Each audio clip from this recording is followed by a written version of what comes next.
Hi everyone! Today I'm going to talk about 4 things I wish I would have known before I started my first year as a junior high assistant principal. To give you some context, I was a high school math teacher, teaching everything from co-taught Algebra 1 at the freshman level all the way through senior level AP Calculus. I also taught a sophomore level class for first generation college going students to help them with college readiness skills. I share my background so you can get a sense of maybe what was surprising for me going from a teacher to a leader as opposed to someone in another role who might be shifting into leadership. Okay, so starting with the first thing I wish I would have known is crisis situations. I honestly had no idea how much of my job was going to be crisis situations. Of course, you experience them to some degree as a teacher, but as a leader, the frequency and the intensity is so much more that it can be really jarring and hard to adjust to at first. So for me, the crisis situations that were most challenging were safety related situations that could result in like a lockdown. And then the second one that was most challenging for me were medical emergencies that would lead to requiring ambulance transport. I didn't realize that administrators were the only ones allowed to ride in the ambulance. At least that was the policy at the public school district I was working at. And so I remember my first ambulance ride, I felt so unprepared. I had so many questions. I didn't even know how I was going to get back to the school. And I was trying to figure this all out as the emergency was unfolding. I will say that after riding in the ambulance a couple of times, you get really used to it and it's not as scary for me as I initially made it feel like my first time.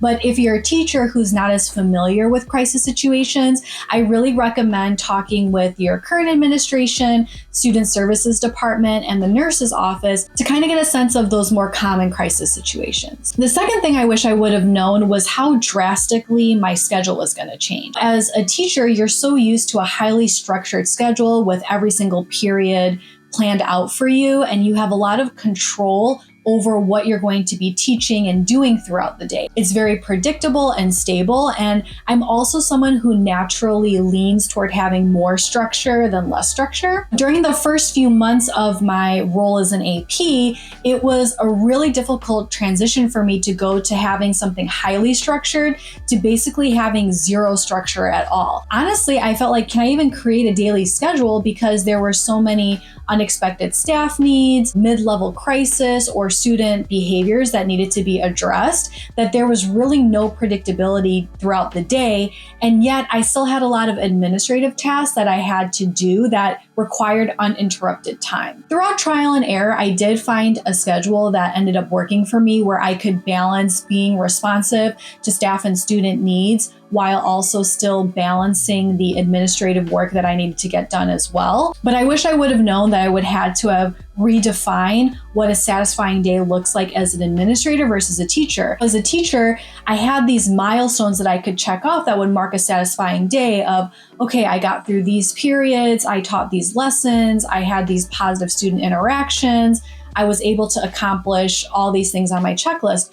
Versus as an administrator, you don't even know what's on your checklist. And so at the end of the day, it's hard to sometimes feel satisfied because there's no milestones or markers that are indicating that you're making progress throughout the day. So again, I wish I would have known a little bit more about how difficult that transition from structured to unstructured it would be as a teacher moving into leadership. The third thing I wish I would have known is that uncertainty and unknown are really going to be constant companions in your leadership journey. At the beginning, everything feels unknown, like how to address situations and when do you bring in your own insights and change the system versus deferring to how things are typically always done, even to trying to navigate how do your overarching responsibilities actually look like in a day-to-day setting. When you eventually grasp all of that and start to get a better sense of how to navigate it, there's still always going to be an element of unknown and uncertainty that is never going to leave.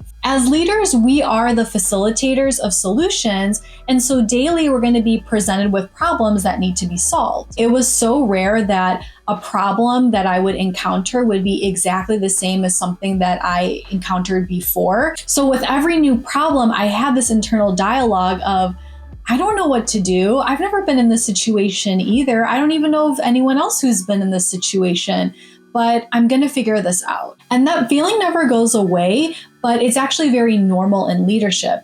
There are a lot of leaders who are not new to leadership, but maybe new to the leadership role, and they'll experience new things that their very experienced predecessors maybe never experienced in their whole career. I think for me, I was associating success as a leader with how much of the unknown turned into known, or how much of the uncertainty turned into certainty. And I wish I would have learned sooner that a success criteria for leadership isn't changing unknown to known.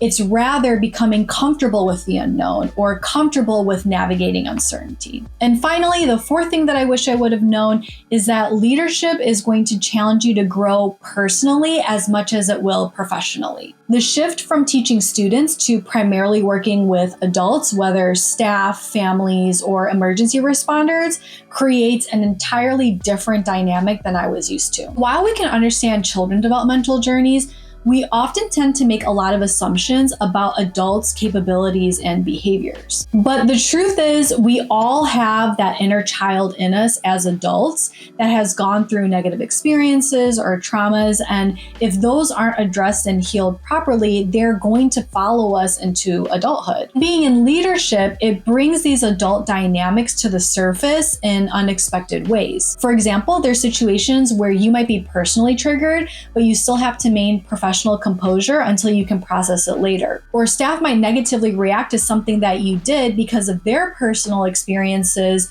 with authority, regardless of your intention. There are so many times you'll be misunderstood or wrongly blamed. Throughout this leadership journey, you have to actively work on your personal growth, which looks like building confidence in the areas that you know are your strengths, and also actively addressing those areas of improvement. You'll also need to become your own strongest advocate and support system. Self-development is not an easy journey to begin with, and paired with the stressors of leadership, it only amplifies and fast tracks everything. But I will say, at the same time, your leadership journey can be such a great catalyst for your own self-discovery too. I do not regret my leadership journey at all because of all of the personal growth I had along the way too. And I wish I would have known in advance that the better you know yourself, the better leader you become. Those are 4 things I wish I would have known before I started my leadership journey, and I hope you found it helpful. If you'd like a part 2, let me know. I'm really passionate about helping you